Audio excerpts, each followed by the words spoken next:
बिस्मिल्लाहिर्रहमानिर्रहीम। Programme view point के साथ मैं हूं इमरान याकूब खान।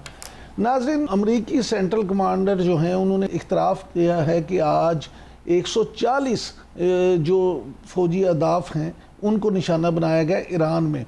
और आबना हुर्मुज़ पर एक बहरी जहाज़ पर हमले के बाद ये सब कुछ हुआ, जिसके जवाब में ईरान की तरफ से कुवैत, बहरीन, कतर और उर्दन में फ़ौजी जो है अमरीकी अड्डे उनको निशाना बनाया गया और भारी नुकसान पहुंचाया गया। प्रोग्राम के पहले हिस्से में इस पे बात करेंगे और साथ साथ इस पे भी बात होगी कि आपने हुर्मुज़ को एक दफ़ा फिर ईरान की जानिब से बंद कर दिया गया है। अब ये कहा जा सकता है कि ईरान और अमरीका के दरमियान कशीदगी एक बार फिर अरूज पर है। प्रोग्राम के दूसरे हिस्से में बात करेंगे कि वफाकी काबीना में रद्दोबदल के हवाले से जो खबरें हैं, और ये भी खबरें आ रही हैं कि नौजवान और नए चेहरों को वज़ीर-ए-आज़म शहबाज शरीफ काबीना में शामिल करना चाहते हैं। क्या वाकई ही ऐसा है? और फिर प्रोग्राम के आखिरी हिस्से में बात करेंगे कि 10 लाख पाकिस्तानी नौजवान जो हैं उनके लिए सऊदीया में एक अच्छे और सुनहरी रोज़गार का बंदोबस्त हो गया और 10 लाख पाकिस्तानी नौजवान वहाँ पे रोज़गार के लिए जाएंगे। आबना हुर्मुज़ में एक बहरी जहाज़ पर हमले को बहाना बनाकर अमेरिका ने ईरान पर बारूद की बारिश कर दी और अमेरिकी सेंट्रल कमांडर ने खुद दावा किया है कि 140 फ़ौजी अहदाफ़ को ईरान में निशाना बनाया गया। इसके जवाब में फिर ईरान ने भी भरपूर जवाब दिया और कुवैत, कतर, बहरीन और उर्दन में अमरीकी अड्डों पे हमले किए और भारी नुकसान पहुंचाए। सारी सूरत हाल पे बात करने के लिए आज ख़ास तौर पे हमने अपने प्रोग्राम में दावत दी है जनाब साजिद हबीब साहब को, जो कि साबिक एयर वाइस मार्शल भी हैं और दिफाई तज्ज़ियाकार हैं। Thank you very much sir, आपने टाइम दिया। साजिद हबीब साहब, ये फरमाइएगा सर कि ये जो सारी सूरत हाल है और अमरीकी फ़ौज ने ईरान के 140 फ़ौजी अहदाफ़ को निशाना बनाने का जो दावा किया है, दूसरी जानिब ईरान ने जिस तरह से इसका जवाब दिया, इन नई झड़पों पे आप क्या कहेंगे सर? मेरा ये अपना ज़ाती एक एनालिसिस है कि स्पॉयलर्स हर जगह बैठे हुए हैं। जब आपने एग्री कर लिया है कि बातचीत से मसले को हल करना है, बारी बारी 60 दिन में ये करना है, उसके बाद आगे चलना है, तो फिर एक आर्टिकल 5 के ऊपर अब देखिए उसमें हर एक की अपनी इंटरप्रिटेशन है। It says कि Iran will make arrangement for safe passage of the ships from Strait of Hormuz, यानी वो ईरान जहाज़ों के सेफ्टी के साथ हिफाजत गुजरने के लिए वो अरेंजमेंट करेगा। ये कहीं ना कहीं उसने जो सर्विस चार्जेस लिए वो उसको कई शिप जो है गुजरते हुए दे रहे हैं। लेकिन अगर ईरान में कोई ऐसे हार्डलाइनर आईआरजीसी के अंदर बैठे हुए जो हर दूसरे दिन किसी न किसी टैंकर के ऊपर फायरिंग कर देते हैं, तो मेरी राय में तो इस दफा तो पहल 2 टैंकर्स के ऊपर, वो भी कतर और सऊदी अरब के, वो आप उसके ऊपर बात हो चुकी है। अब साइप्रस के ऊपर, जिसके ऊपर कुछ डिफरेंट नेशनल थे, उनमें से कोई एक डेथ भी हुई है और 10 एक जो है इनको रेस्क्यू कर लिया गया है। तो मुझे समझ नहीं आती कि इतना हार्डलाइनर होने की जरूरत क्या है। आप हार्डलाइनर रहेंगे और उधर इजराइल तो बड़ा तैयार बैठा हुआ है कि अगर ट्रंप ऐलान करता है कि फुल स्केल वॉर में जाना है, वो तो तैयार बैठे हुए हैं। तो पहले वो स्पॉइलर था। ट्रंप साहब के अपने जो बयानात होते हैं वही स्पॉइलर होते हैं, लेकिन वो तो आज कहते हैं ये करूंगा, शाम को बदल जाते हैं। लेकिन ईरान को इनकी सियासी क़यादत के क्योंकि वो कंट्रोल में नहीं है, लेकिन वो आईआरजीसी को थोड़ा सोचना चाहिए कि पहले उनका बहुत नुकसान हो चुका है। वो इस जोन में है कि हमने एक मिलिट्री माइट को हमने शिकस्त दी है, तो भाई उसकी बड़ी वजूहात थी। ये 6-7 मुल्क जहां पे उसके अड्डे पड़े हुए, इनका प्रेशर था वो अमेरिका के ऊपर, और अभी भी आप क्या कर रहे हैं, वही कुछ कर रहे हैं। तो बड़ी मुश्किल से इलाके के जो ममालिक हैं उनको भी पाकिस्तान ने मनवाया, इनकी बातचीत करवाई, जनाजे पे गए, कतर वाले गए, सऊदी अरब वाले गए। तो अब थोड़ा तहम्मुल दिखाना चाहिए, वरना ये सिलसिला यूं ही चलता रहेगा। शायद फुल स्केल वॉर की तरफ ना जाए, लेकिन मेरी जाती राय में ये 2 इंसिडेंट जो हुए हैं, इसमें ईरान के आईआरजीसी का ज्यादा हाथ है इनिशिएट करने में। ये हो ही नहीं सकता कि अमेरिका करे और आप रिस्पॉन्ड करें, वो तो जायज हो, लेकिन जब आप पहल करें किसी भी वजह से और अमेरिका रिस्पॉन्ड करे तो वो जा रही है, तो ये थोड़ा सा इनको सोचना चाहिए। अच्छा सर, ये फरमाइएगा कि ये तो बड़ा अच्छा आपने पूरा खाता कर दिया। अब ईरान ने यूएई को भी धमकी दी है कि अगर आपने उनका साथ दिया तो आपके साथ भी हम इसी तरह से निपटेंगे। तो क्या सर आप समझते हैं कि यूएई है जो उस पे भी ईरान ख़ासतौर पे जैसे आपने भी जिक्र किया जो पासदाराने इनकलाब हैं, क्या वो यूएई के साथ जो ताल्लुकात कुछ बेहतर हुए हैं ईरान के, दोबारा ख़राब होने के चांसेस तो नहीं हैं? अगर आपको याद हो, जब हम जंग के दौरान बात करते थे तो ज्यादातर एनालिस्ट का ग्लोबली जो ख्याल था कि अगर सीज फायर हुई तो कौन साथ जाएगा ट्रम्प के, कौन नहीं जाएगा, और कौन चाहेगा कि जंग जारी रहे। तो दो मुल्क थे जिनके बारे में कहा गया, और ये मेजॉरिटी ऑफ एनालिस्ट का ग्लोबली ये ख्याल था कि एक इसराइल नहीं चाहेगा कि जंग खत्म हो, ट्रम्प चाहता था, और दूसरा यूएई नहीं चाहेगा। उसकी कुछ निशानियां हम आपने देखी, वो जो हमसे भी फौरन कहा गया कि कल तक पैसे वापस करो, इस तरह की चीजें, पाकिस्तानियों को निकालने की बातें भी वहां से हुई। तो मेरे ख्याल में चूंकि ईरान के इसके सॉरी यूएई के इजराइल के साथ बड़े गहरे ताल्लुकात हैं, $1.25 बिलियन तो इन्होंने आईटी में इन्वेस्ट किए हुए वहां पे, और उसके साथ इनकी ट्रेड है, सारा कुछ है। तो अगर कोई उसको स्प्रेस किया गया, उसकी अपनी हिम्मत तो नहीं है, यूएई में इतनी ताकत नहीं है कि वो खुद ईरान के साथ कुछ कर सके। हाँ, फिर ऑब्वियसली वो खुल के अपने अड्डे, अपनी जगह, अपनी जमीन इस्तेमाल करने लगा ईरान को।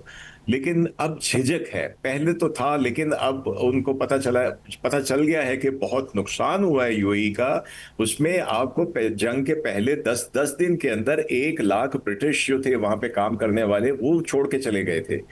तो ये पाकिस्तानी और बांग्लादेशी तो वापस आ जाएंगे, उनका आना जब तक अमन नहीं होगा नहीं होगा। तो इसलिए मेरा ये कहना है कि अभी यूएई नहीं चाहेगा कि उस तरह से दोबारा फुल स्केल वॉर हो। कल उसने कहा है कि हम भी रिटेलिएट करेंगे। अब यूएई के ऊपर जब अटैक हुआ, यूएई ने कहा है कि हम भी रिटेलिएट करेंगे, लेकिन यूएई को सोचना होगा कि अगर उसने एक खित्ते में अमन चाहना है और अपनी खैरियत चाहनी है, तो फिर अमेरिका को अपने अड्डे इस्तेमाल न करने दे, क्योंकि ये बड़े मुल्कों में से है, बिल्कुल। ओपेक के भी बड़े मुल्कों में से है, जो था अब तो वहां से निकल आया है। तो अच्छा सर थोड़ा सा इसको करना चाहिए, वरना रिटेलिएशन का नुकसान ज्यादा यूएई को होगा।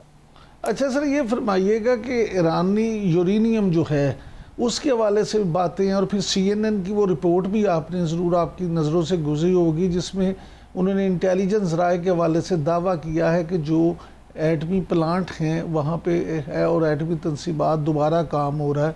और फिर जो इसको साथ अगर मिलाएं कि रूसी जो साइंसदान और वो भी वापस वहाँ पे ईरान आ रहे हैं, तो क्या आप समझते हैं कि ईरान दोबारा एटमी प्रोग्राम पे काम शुरू करने जा रहा है? देखिए, एडमी प्रोग्राम पे तो काम शायद वो अभी तो फौरी तौर पे नहीं, लेकिन जब भी हालात बेहतर हो गए, मेरी तो राय है कि वो फिर करेगा। साल बाद करे, 2 साल बाद, 3 साल बाद करे। टू बी वेरी ऑनेस्ट, मुझे उसकी फिक्र नहीं है, क्योंकि एटमी हथियार को चलाना किसी के लिए भी मेरे ख्याल है उसके बाद समझिए कि अपने भी वाइप आउट होने वाली है। वो जिसके ऊपर चलाएंगे उनके पास भी मौजूद है। तो वो एक थ्रेट तो हो सकता है, लेकिन मेरा नहीं ख्याल कि अभी फौरी तौर पे ईरान उसके लिए जाएगा, क्योंकि ऑब्वियसली उनका नुकसान भी हुआ है। यस, खबरें हैं कि जो रशियन वापस चले गए हैं। अब आपको याद होगा कि पिछले जून में जब पहली मरतबा अमेरिका इसराइल ने हमला किया था मुख्तसर कुछ दिन के लिए, तो उस वक्त जो प्यूटन के सिक्योरिटी एडवाइजर हैं, उन्होंने कहा था कि ईरान के पास डिलीवरी मीन्स मौजूद है न्यूक्लियर के, सिर्फ उसको वॉरहेड चाहिए। तो मैं नहीं समझता कि उनका एनरिच यूरेनियम है और इतनी जल्दी उसको वेपन ग्रेड में वो कन्वर्ट कर लेंगे। लेकिन इस्तेमाल करने की सोच, अमेरिका तो इस्तेमाल कर सकता है कि वो पहले भी कर चुका है, लेकिन आई डोंट थिंक कि ईरान विल बी, वो इसलिए तैयार करेगा न्यूक्लियर वेपन्स के हमने उसको इस्तेमाल करना है। किसके ऊपर इस्तेमाल करेंगे? इसराइल के ऊपर करेंगे? इतना छोटा सा मुल्क है कि रेडिएशन चारों तरफ जाएगी, फलस्तीन में भी जाएगी, गजा में भी जाएगी, लेबनान में भी जाएगी। इस खित्ते में करेंगे? डिलीवरी मीन्स अगर आपके पास, देखिए, डेटरेंस उस वक्त एस्टेब्लिश होता है जब मेरा मुक्का आप तक, आपका मुक्का मेरे तक पहुंच सके। चाइना ने जब 20 वॉर हेड बना लिए थे जो कि मेनलैंड अमेरिका में लैंड कर सकते थे, तो उसने अपने 2000 वॉर हेड्स के साथ डेटरेंस को, म्यूचुअली डेटरेंस को एक्सेप्ट कर लिया था। तो ये कैपेबिलिटी ईरान के पास अभी नहीं है। अच्छा सर ये फरमाइएगा कि आप हुर्मुज़ को ईरान ने बिल्कुल अपनी ताकत बना ली, और शायद इस जंग से पहले उनको ख़ुद भी इस बात का अंदाज़ा नहीं था कि वो अपने हुर्मुज़ के ज़रिए से क्या क्या काम कर सकते हैं या क्या क्या मुतालबात मनवा सकते हैं। तो अब ख़बरें ये हैं कि पाकिस्तान कतर और बहुत सारे ममालिक जो हैं इस मामले पे मसले को सुलझाने के लिए बड़ी अपनी कोशिशें कर रहे हैं। आपके पास इस हवाले से क्या इतलात हैं सर? जी, अभी देखें ना, इस अटैक के बावजूद कतर का और ईरान का राब्ता हुआ है जो पाकिस्तान ने करवाया है, ओमान का भी हुआ, इनके साथ राब्ता हुआ है कि स्ट्रेट ऑफ हॉर्मुज को चलने देना चाहिए। देखिए इसके साथ क्या होगा, आप जितना देख लिए टर्की है, सऊदी अरब, ये सारे अल्टरनेट रूट्स का सोच रहे हैं। और मुझे यकीन है कि जब भी ये चीज़ ठंडी हो जाएगी तो ये सारे मुल्क जो है अल्टरनेट रूट के लिए जाएंगे। और कोई ऐसा मुश्किल नहीं है, इनके पास इतना पैसा है कि ये पाइपलाइंस बिछा के दूसरे बाईपास करके सरकम नेविगेट करके ये आ सकते हैं। इसलिए ईरान को सोचना चाहिए कि ये अगर ये बंद रहेगी स्ट्रेट ऑफ हॉर्मुज, तो उसका अपना भी नुकसान होगा, हर रोज उसका नुकसान होगा। चंद दिन के लिए खुली थी तो उसके अच्छी खासी कोई $145 मिलियन के उसके जो बैरल जो उसकी जो सेल थी 2 दिन के अंदर उसकी हो गई थी। तो नुकसान ईरान का अपना भी होगा। अब क्या हो रहा है कि जो स्ट्राइक्स की हैं, अब इसमें मशहद और तेहरान को मिलाने वाले ब्रिजेस को उड़ाना शुरू कर दिए। जब जंग हो रही थी तो हमने भी कहा कि भाई इन्होंने, अमेरिका ने इधर से तो नाकाबंदी कर दी है नेवल के, कोई शिप चीजें लेके ना आए। और लेकिन दूसरी तरफ क्या था कि कैस्पियन सी से और सेंट्रल एशिया से वो रूट खुला हुआ था। तो अब इन्होंने, अमेरिका ने जो टारगेट किए हैं उसमें इन्होंने जो राब्ता है मशहद और तेहरान के दरमियान, जो वहां से सप्लाईज आ सकती, उनको भी उन्होंने अटैक करना शुरू कर दिया है। तो क्यों ऐसा किया जाए कि जब आपके मुल्क के राब्ते कट जाए और आपकी जो सप्लाई है वो आपके लैंड रूट से भी कट जाए, और यहां से तो आपने खुद बंद कर दी है।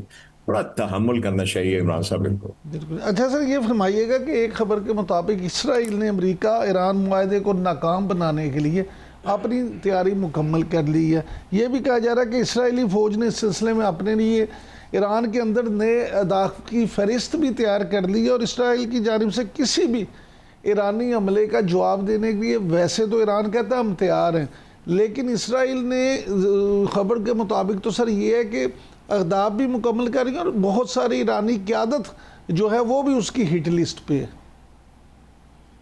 आपने बड़ा अच्छा पॉइंट उठाया। देखिए मैं तो ये मेरा मशवरा पहले भी था कि ईरान को इस वक्त बहुत ज़रूरी है कि जिस तरह से उनकी चुन चुन के उन्होंने क़यादत को निशाना बनाया है और एलिमिनेट किया है, इनके अंदर, और आई डोंट नो वो आईआरजीसी के अंदर हार्ड लाइनर है, कहाँ कहाँ पे मुसाद वाले घुसे हुए हैं, कहाँ कहाँ से इंफॉर्मेशन ले रहे हैं। तो इनके लिए बेहतर होता कि ये इस लल पीरियड का फायदा उठाते हुए एक तरफ अमेरिका से और इत्तेहादियों से बातचीत करते रहते, और उसमें इनको टाइम मिल जाता अपने अंदर सैनिटाइज करने के लिए कि कहाँ कहाँ पे घुसे हुए हैं। और ये देखिए, ये जो बात हो रही थी कि ट्रंप ने कहा कि मैं चाहूं तो ये जनाजे का जो इतना क्राउड है इसमें मैं इनकी क़यादत को निशाना बना दूं, उसका हरगिज ये मतलब नहीं था कि वो ऐसे वेपन यूज करता कि, क्योंकि उसको पता है कि यहाँ पे 100 मुल्कों की डेलीगेशन हैं, यहाँ पे 7 दिन के लिए चाइनीज डेलीगेशन आया हुआ है, 7 दिन के लिए रशियन डेलीगेशन आया हुआ है। लेकिन वो एक ह्यूमन इंटेलिजेंस वाला बंदा जिसने जाके मजमे में किसी एक बंदे को निशाना बनाना हो, उसका कुछ नहीं किया जा सकता था इतने में। तो मेरा मशवरा, मेरी राय है कि ईरान को इस वक्त सैनिटाइज करना चाहिए। इन्होंने पिछले जून से सबक सीखा है और काफ़ी ज़्यादा इन्होंने जो है अपने स्पाइज हैं रॉ के जो हेल्प कर रहे थे मोसाद को, और मोसाद के उसको चाहिए कि अपना घर साफ करे और फ़ायदा उठाए इस पीरियड का। उसके बाद जब मसाइल हल हो जाएंगे तो फिर ये न्यूक्लियर और सारी चीज़ें वो दोबारा से शुरू कर सकता है। ये सिलसिले तो चलते रहते हैं, अच्छा सर, लेकिन अपने घर को साफ करके जाना जरूरी है। सर आपने अभी अमेरिकी जो प्रेसिडेंट हैं सदर ट्रंप, उनकी धमकी का जिक्र किया, तो सर खबरें तो ये भी हैं कि मुश्तबा हामनाई जो कि अब सुप्रीम लीडर हैं, इन्होंने उस धमकी के बावजूद खुफिया तौर पे अपने वालिद के जनाजे में शिरकत की। आप क्या समझते हैं कि जब दुश्मन के पास डिटेक्ट करने की टेक्नोलॉजी भी मुकम्मल हो तो क्या इस तरह का ख़तरा मोल लेना चाहिए? जब कोई ऑथेंटिक न्यूज़ इसके बारे में नहीं है, मल्टीपल न्यूज़ है। एक तो ये कि उनको भी हिट किया गया था और वो ही वाज नॉट वेल, वो काफ़ी अरसे से ही वाज, वो उनका इलाज हो रहा था क्योंकि उनको ज़ख्मी हुए थे, काफ़ी शदीद ज़ख्मी है। तो बड़ी स्ट्रॉन्ग खबरें थी जंग के दौरान। और अब जो इनकी है ये मेरा नहीं ख्याल कि कोई क्योंकि आप देखें ना कि इन्होंने मसाद ने जब इनकी लीडरशिप को निशाना बनाया, इनके वाले साहब को निशाना बनाया, तो वो पूरा एक एक ट्रैक कर रहे थे उनके सिस्टम के, कब वो घर से निकले, कब कहाँ जाते हैं, कितने बजे गाड़ी पार्क होती है, सारी चीजें मॉनिटर हुई थी, जिसके साथ उन्होंने इनकी बड़ी लीडरशिप को, बहुत से लोगों को इनको शहीद किया। तो मेरे ख्याल में ये स्पेकुलेशन ज्यादा है। आई डोंट थिंक कि इतने मजमे में उन्होंने किया होगा आने के लिए, कि उसको जनाजा अटेंड किया हो, क्योंकि कोई भी इसमें ऑथेंटिक खबर नहीं है। अच्छा सर, ईरान के निगरान जो वजीर दिफा हैं, उनका कहना है कि ईरान अपना दिफाई बजट मज़ीद बढ़ाने का सोच रहा है। तो आप क्या समझते हैं सर कि ईरान पहले भी ये जो मिसाइल टेक्नोलॉजी और ड्रोन, इन पे तो काफ़ी पैसे खर्च किए हैं, अब आप समझते हैं कि वो उस मज़ीद बजट बढ़ा के क्या करेंगे? एक तरफ तो वो 300 बिलियन मांग रहे हैं कि अपने जो इलाके उनकी डिस्ट्रक्शन हुई है, 4-5 हज़ार जगहों को टारगेट किया गया है, उनको रीबिल्ड करना है। इकोनॉमी का, उनका इन्फ्लेशन का हाल देख लें कि उनका जो तूमान है उसकी क्या हालत है। तो उसमें अगर वो बढ़ाना चाहेंगे बजट बढ़ा के, तो उसमें पहली बात तो ये है कि आबनाए हुर्मुज़ से उनके अपने भी जहाज़ गुजरना बंद हो जाएंगे। तो ठीक है, चाइना और रशिया इनको सपोर्ट कर रहे हैं, उनको कैस्पियन सी से जो पार्ट्स हैं वो भी आ रहे थे, वो इसलिए भी आ रहे थे कि रशिया खुद इनके बनाए हुए शायद जो मिसाइल थे उनको वो इस्तेमाल कर रहा है, इसके खिलाफ, यूक्रेन के खिलाफ कर रहे हैं। लेकिन कोई भी इनकी जंग में नहीं कूदेगा। चीन का तो हमने हमेशा से देख लिया है कि वो जितनी भी अपने नेशनल इंटरेस्ट पे सपोर्ट देता है वो देता रहेगा, लेकिन काइनेटिक में वो कभी इन्वॉल्व नहीं होगा। इसी तरह रशिया भी इन्वॉल्व नहीं होगा, क्योंकि ऑलरेडी वो एक जंग में फंसा हुआ है वहां पे यूक्रेन के साथ। तो मेरे ख्याल में बजट बढ़ाने का उनके पास कैपेसिटी तो है, क्योंकि ऑयल है उनके पास, तेल है उनके पास, और किसी ना किसी तरह वो जो दूसरे एरियाज हैं, दूसरे इलाके हैं, दूसरे मीन्स हैं, वहां से निकल जाता है। लेकिन लेट्स सी अभी क्या करते हैं। मेरे ख्याल में तो इनको बेहतर होगा कि अगर ये स्ट्रेट ऑफ हॉर्मुज़ को खुलने दें, और जब पैसा फ्लो करेगा तो उसके साथ ही अपना बजट भी कर सकते हैं, और अपना देखें ना, इनके एसेट जो डीप अनफ्रीज होने थे वो भी रुक गए। तो बहुत एक तरफ इतनी मुश्किलात हैं, तो अब डिफेंस बजट में ऐड करके क्या करेंगे। बहुत शुक्रिया जनाब साजिद हबीब साहब। नाज़रीन, आपने स्मार्ट से साजिद हबीब की गुफ्तगू सुनी। अभी वक्त हुआ है ब्रेक का। ब्रेक से जब वापस आएंगे तो बात करेंगे कि वफाकी काबीना में रद्दोबदल की जो खबरें हैं और नए चेहरे शामिल करने की बात की जा रही है, उसमें कितनी हकीकत है। कहीं मत जाइए।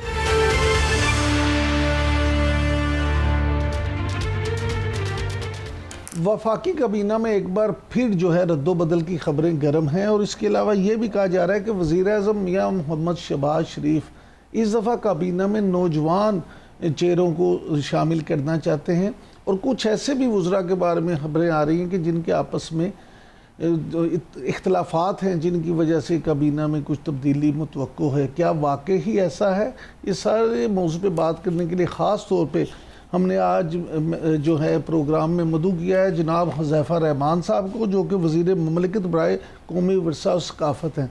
Thank you very much Huzaifa साहब, आपने हमें ज्वाइन किया। सर, एक दफ़ा फिर वफाकी काबीना में रद्दोबदल का इम्कान ज़ाहिर किया जा रहा है, तो कोई अंदर की खबर बताएं, क्योंकि आप तो माशाल्लाह वज़ीर आज़म के भी खासे करीब हैं।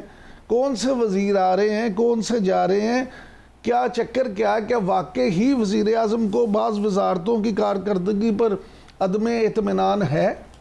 जी इमरान साहब, बहुत शुक्रिया। पहली बात तो ये है कि खबरें बिल्कुल पहले भी चली थी और अब भी चली हैं। एक बात तो ये है कि कोई ऐसी मेजर रिशफल मुझे तो नज़र नहीं आ रही। हाँ, ये ज़रूर है कि वज़ीर आज़म साहब वज़ारतों की कारकर्दगी का जायज़ा लेते रहते हैं, और ये सोच वज़ीर आज़म साहब के दिमाग में मौजूद रहती है कि वो आईने नौ से डरना, तर्ज़े कौन पे अड़ना, मंजिल यही कटन है कौमों की ज़िंदगी में। शहबाज साहब की भी ये सोच होती है कि नौजवान लोगों को मौका देना चाहिए, और आपने देखा कि शहबाज साहब ने हमेशा अपनी टीम के अंदर भी नौजवान, चाहे ब्यूरोक्रेट्स हों, चाहे अपने साथ मीडिया के लोग हों, तो हमेशा वो नौजवान लोगों को प्रेफर करते हैं। तो ये पॉसिबल हो सकता है कि नौजवान लोगों को मज़ीद मौका दे दिया जाए। लेकिन ये कहना है कि काबीना में कोई बहुत बड़ी रिशफल होगी या बहुत सारी वजारतों की कारकर्दगी से वज़ीर आज़म साहब नाला हैं। हाँ, ये ज़रूर है कि कहीं कारकर्दगी में कोई फ़र्क आता है तो वज़ीर आज़म साहब डांट डपट भी करते हैं, समझाते भी हैं। लेकिन ये नहीं है कि काबीना में कोई मेजर रिशफल हो जाएगी। हाँ, नए चेहरे 2-4 ऐड हो सकते हैं। कौन से लेकिन नए वो भी वज़ीर आज़म चेहरे? साहब सर, को मुतवक्को नए चेहरों के नाम ही बता दें। देखिए, ऐसे मैं इसलिए नाम बताने की पोजीशन में नहीं हूँ कि वज़ीर आज़म साहब ने ये कार्ड अपने सीने से लगा कर रखे हुए हैं।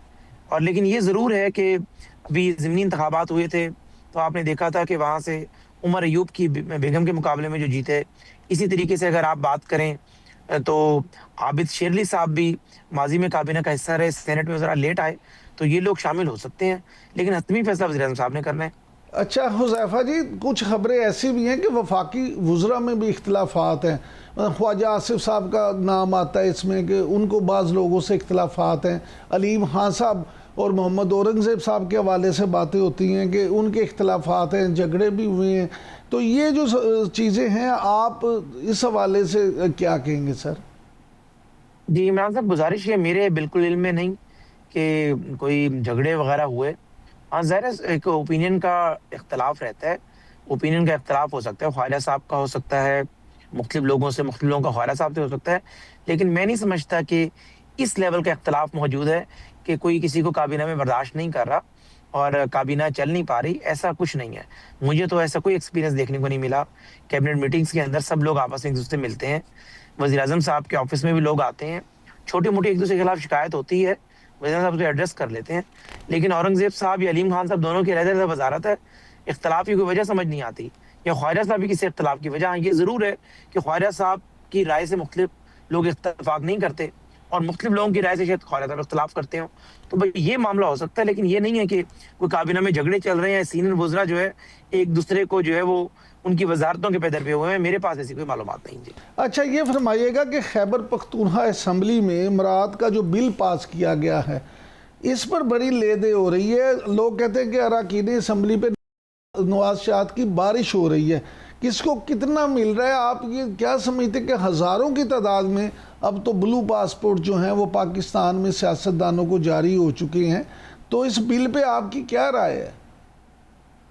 इमरान साहब, एक तो मैं डिस्करेज करूँगा, देखें, बिल्कुल इस बिल को भी, लेकिन इस बिल के ऊपर ज़्यादा तनकीद शायद इसलिए हुई है कि जो अपने आप को तब्दीली के अलमबरदार कहती थी, साइकिल पर दफ्तर आने का कहा करते थे और इन सारी चीज़ों पे पीएमएल पीपल्स पार्टी पे तनकीद करते थे, उन्होंने पासपोर्ट, लाइसेंस और बाकी चीज़ें तो एक तरफ जमरात लीं। एक चीज़ पे जो मीडिया ने मेरे ख्याल से रोशनी नहीं डाल सका अभी तक, वो ये है कि जस्टिस ऑफ पीस की पावर एमपीए को दे दी है। अब जस्टिस ऑफ पीस जो है, वो बेसिकली सेशन जज के पास अख्तियार होता है कि अगर पुलिस आपका पर्चा दर्ज ना करे, डीपीओ, आरपीओ, आईजी आपकी दरखास्त पे फैसला ना करे एफआईआर दर्ज करने का, तो सेशन कोर्ट जो है उस पर ऑर्डर कर सकती है। अब वो सेशन कोर्ट का अख्तियार आपने उठाकर एमपीए को दे दिया, यानी क्रिमिनल प्रोसीजर कोर्ट में जो 22A और 22B का अख्तियार सेशन जज या एसजे के पास था, वो आपने एमपीए को दे दिया। तो मकसद जुडिशियल पावर भी आपने कल्टीवेट कर ली। तो मैं समझता हूँ कि जो जमात तब्दीली की इतनी बड़ी अलमबरदार है, जब वो इस तरह के काम करती है तो फिर पता चलता है कि उनकी गुफ्तगू में, सोचो फिक्र में और उनकी जो थिंकिंग है उसमें तजादात मौजूद हैं। हुज़ैफ़ा जी, ये फरमाइएगा कि तहरीक इंसाफ के हवाले से ये कहा जा रहा है कि नए अदालती दचके जो हैं उनसे बचने के लिए उन्होंने पसे पर्दा राब्ते शुरू कर दिए हैं। क्या आपके पास इस हवाले से कोई अपडेट है? क्या वाकई हुकूमत और पीटीआई में मुज़ाकरात का जो अमल था वो शुरू जो होना था, क्या वो अब शुरू होने को है? देखिए, गुजारिश ये है कि पाकिस्तान तहरीक इंसाफ की ख्वाहिश तो शुरू से मौजूद है कि उन्हें दोबारा लाडला बना लिया जाए, कोई डील मिल जाए, कोई ढील मिल जाए। लेकिन इस मर्तबा जो एस्टेब्लिशमेंट है, उन्होंने बिल्कुल कहा कि हम सियासी मामलात में मुदाखलत नहीं करेंगे। बानी तहरीक इंसाफ को जो सज़ाएँ हुई, वो अदालतों से हुई हैं, तो उन्हें अदालतें ही रिलीफ देंगी। तहरीक इंसाफ की ख्वाहिश तो हो सकती है और वो इस तरह की खबरें खुद ही उड़ाते हैं कि हमारा राब्ता हो गया है, हुकूमत जा रही है, हुकूमत चंद हफ्तों की मेहमान है, या इस किस्म की बातें वो अक्सर औक़ात करते रहते हैं। लेकिन मैं नहीं समझता कि कोई पाकिस्तान तहरीक इंसाफ के लिए कोई जो है पसे पर्दा कोई डील मौजूद है या कोई उन्हें ढील देगा। बानी तहरीक इंसाफ की रिहाई अगर वो चाहते हैं, वो अदालतों से होगी। ज़ाहिर है, बानी तहरीक इंसाफ को सज़ाएँ मिली और उसकी अपील उन्होंने फ़ाइल की, और अपील जो है वो कंटिन्यूएशन ऑफ ट्रायल होती है। उसका फैसला हाई कोर्ट ने करना है, किसी हुकूमत ने करना नहीं है। और जहाँ तक बाकी बात रही कि वो चाहते हैं कि मज़ीद हमें सज़ाएँ ना हों, उस हवाले से अगर वो राब्ते कर रहे हैं, तो मुझे उसका इल्म नहीं है। लेकिन ये मुझे ज़रूर पता है कि तहरीक इंसाफ की ख्वाहिश और कोशिश ज़रूर रही है कि किसी न किसी तरीके से हमें दोबारा लाडला बना लिया जाए और कोई शॉर्टेस्ट वे हम अख्तियार कर लें पावर में आने का। लेकिन मौजूदा एस्टेब्लिशमेंट ने वाज़ेह इस पे एक मौक़िफ़ अख्तियार किया कि आप सियासी प्रोसेस के ज़रिए इक़्तिदार में ज़रूर आएँ। अगर आपको सज़ाएँ हुई हैं, तो आप अदालतों के ज़रिए सज़ाएँ ख़त्म ज़रूर कराएँ। लेकिन आप अगर ये समझते हैं कि आपको लाडला बनाकर with one stroke of pen ये सारी चीजें दे दी जाएंगी, वो मेरे ख्याल से नहीं होने जा रहा। बहुत शुक्रिया हुज़ैफ़ा रहमान। नाज़रीन, आपने हुज़ैफ़ा रहमान की गुफ्तगू सुनी। उनका कहना है कि तहरीक इंसाफ की ख्वाहिशात ज़रूर हैं, लेकिन उन्हें कोई राहत मिलने की अभी फ़िलहाल उम्मीद नहीं है। अभी वक्त हुआ है ब्रेक का। ब्रेक से जब वापस आएंगे तो बात करेंगे कि पाकिस्तान में के जो नौजवान हैं उनके लिए 10 लाख जो नौजवान हैं उनके लिए रोज़गार के सुनहरी मौका सऊदीया में मिलने को है। आप कहीं मत जाइएगा, ब्रेक के बाद वापस आएंगे तो इस हवाले से गुफ्तगू होगी।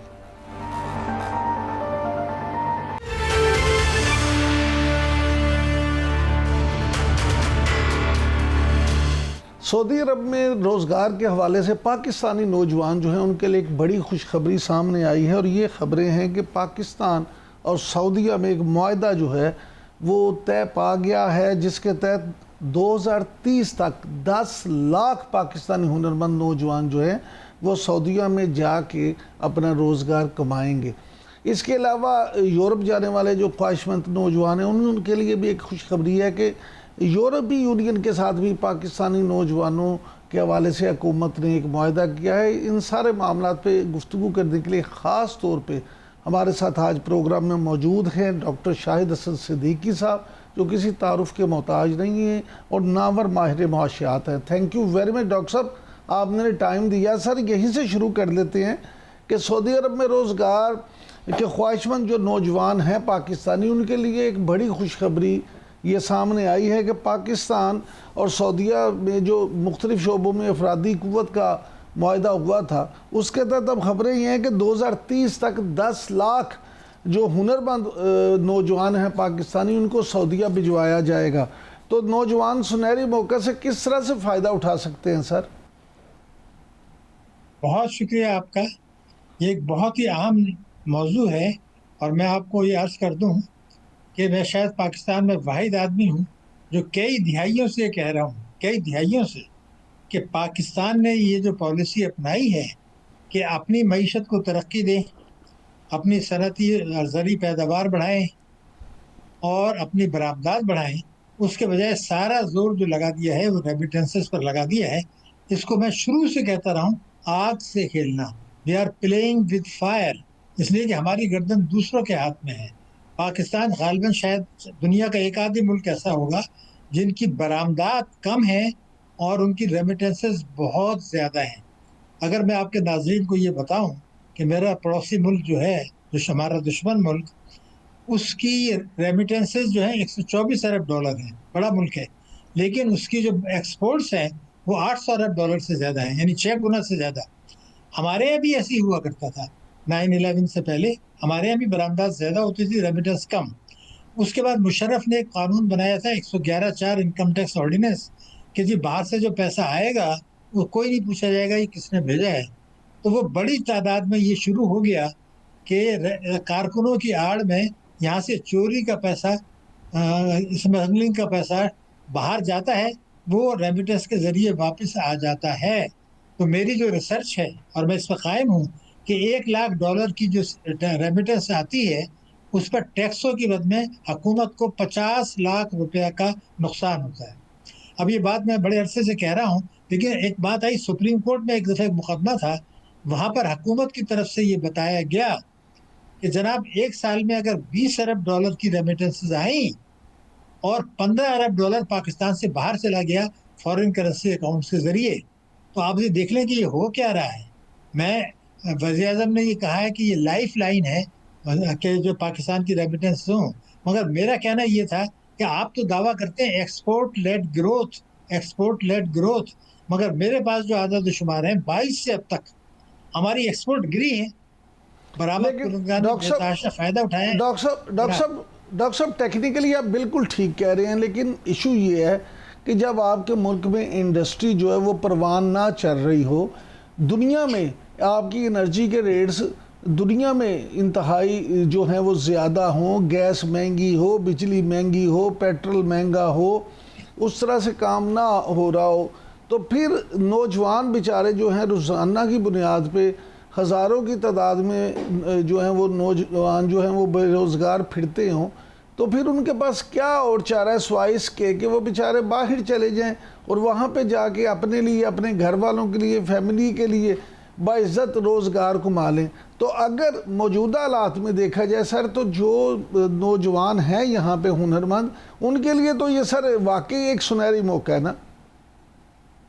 मोहतरम, जरा सा इसको बहुत बारीकी बेनी से देने की जरूरत है, बहुत बारीक बेनी से। बात आपकी सही है, लेकिन आप ये देखिए हर साल 25 लाख आदमी रोजगार की तलाश में आते हैं, इसलिए कि हमारा ग्रोथ रेट जो है, आपको पता है कि जो है पॉपुलेशन का बहुत ज़्यादा है। तो जो लोग उस उम्र में आ जाते हैं कि उनको रोजगार चाहिए, वो कोई भी 25 लाख अफराद सालाना है। और हमारे यहाँ इस वक्त अनएम्प्लॉयमेंट जो है बहुत ज़्यादा है, आपके इल्म में भी मेरे इल्म में भी। जी तो एक तो ये है कि ये ऐसा एक तबका बाहर जाता है, लेकिन ये बात हम भूल रहे हैं कि अल्लाह ताला का एक निज़ाम है। ज़्यादातर जो कारकुन जा रहे हैं उनको फैमिली वीज़ा नहीं मिलता। मैं प्रोफेशनल्स की बात नहीं कर रहा, चार्टर्ड अकाउंटेंट्स, डॉक्टर्स, इंजीनियर। ये जो मेरे कारकुन भाई जा रहे हैं, जिनको मैं सलाम पेश करता हूँ, क्यों? क्योंकि वो जेन्युइन तरसीलात भेज रहे हैं, बाकी तो वो जाली भेज रहे हैं। तो ये जो जाली तरसीलात, जेन्युइन तरसीलात भेज रहे हैं, पाकिस्तान की खिदमत कर रहे हैं, क्या हमको ये एहसास है कि इनके बच्चों को जो है बाप की शफकत और ट्रेनिंग मैसर नहीं है? इसको मामूली चीज़ आप ना समझें। एक बच्चा पैदा होता है, अभी बाप जो है उस वक्त बाहर होता है, उसको माँ एक हद तक उसको शफकत दे सकती है, मगर जो बाप का रोल वो नहीं कर सकती। तो ये जो नस्ल तैयार हो रही है, इनके नफ्सियाती मसाइल हैं, ये आगे जाके पाकिस्तान के असासा नहीं बनेंगे। कुदरत ने अगर माँ और बाप का रखा था, आप उस कानून को डिफाई कर रहे हैं। तो अगर ऐसे लोग बाहर जाएं जिनका फैमिली वीज़ा है, तो ठीक है, मुझे कोई एतराज़ नहीं है। एक तो इस चीज़ को अंडर एस्टिमेट नहीं करना चाहिए। पहले मैंने आपको बताया कि जो लोग रोजगार की तलाश में जाते हैं 25 लाख, उसका एक हिस्सा बाहर जा रहा है। लेकिन ये भी याद रखें कि दुनिया में जो तब्दीली आई है, तो जैसे आपने देखा कि यूएई ने हमसे $3.5 अरब अचानक वापस मांग लिए। तो ये भी तो हो सकता है कि अगर इन मुल्कों की मईशत खुदा न खास्ता ख़राब हो, जंग के हालात किस तरफ जाते हैं हमें नहीं पता, और वो दुनिया, उस वक्त कहा गया था दुनिया की तरफ से कि इनको वापस आना पड़ सकता है। अगर कभी ऐसा हुआ, तो ये जब वापस आएंगे, इनको पाकिस्तान में क्या मुस्तकबिल होगा और हुकूमत उनका क्या करेगी, इसको भी नहीं भूलना चाहिए।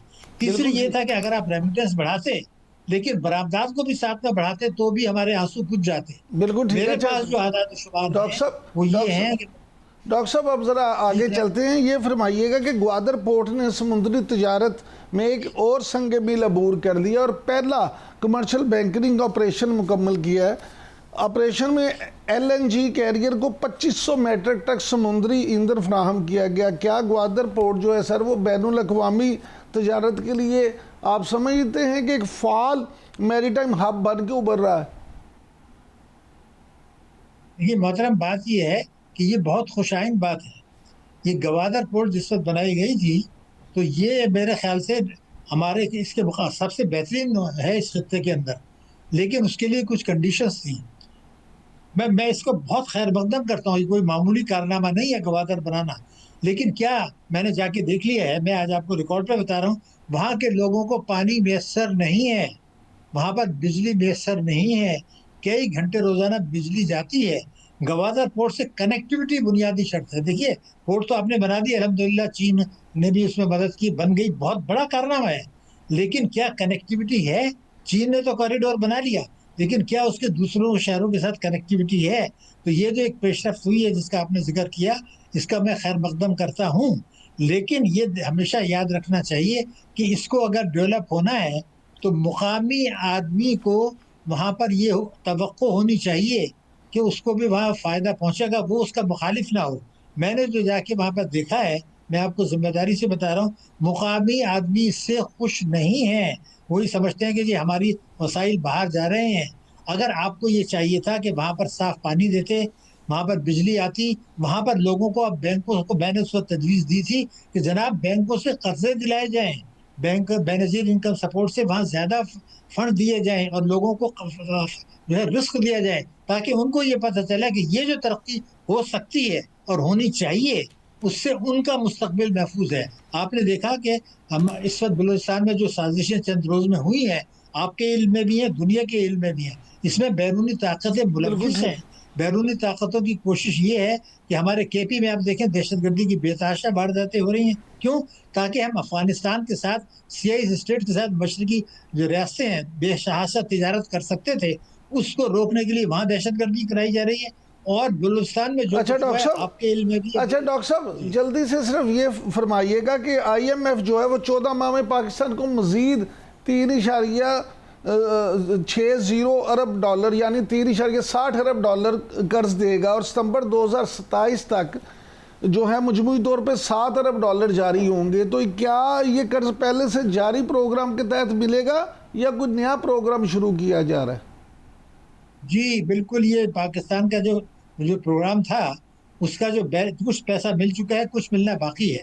मगर इसमें मैं आपको बिल्कुल जिम्मेदारी के साथ अर्ज कर दूं कि 1988 से अब तक 16 प्रोग्राम हुए हैं और हर प्रोग्राम के बाद पाकिस्तान को जाना पड़ा था आईएमएफ के पास दोबारा, क्योंकि आईएमएफ ये कहता है कि पहले आप मईशत को इस्तेहकाम दें, फिर शरह नमू को गिरो करें। अभी हमारे वजीर खजाना ने कह दिया कि जी अब हमने इस्तेहकाम कर लिया है, अब हम गिरो करेंगे। अरे भाई, ये तो 1988 से हर हुकूमत ने कहा है और आईएमएफ ने कहा है, लेकिन वो ग्रोथ होती नहीं है, इसलिए कि मईशत पहले ही गैर मुस्तहकम। बहुत शुक्रिया डॉक्टर साहब। नाज़रीन, आपने डॉक्टर गुफ्तगू सुनी। उनका ये कहना है कि 16 प्रोग्राम आईएमएफ के साथ किए जा चुके हैं, लेकिन जब तक मुआशी तौर पे इस्तेहकाम नहीं आएगा उस वक्त तक हम मुस्तकिल तौर पे आईएमएफ से जान नहीं छुड़ा सकते। आज के लिए इतना ही। आपसे अगले हफ्ते फिर मुलाकात होगी, तब तक के लिए इजाज़त दीजिए। अल्लाह ने के मान।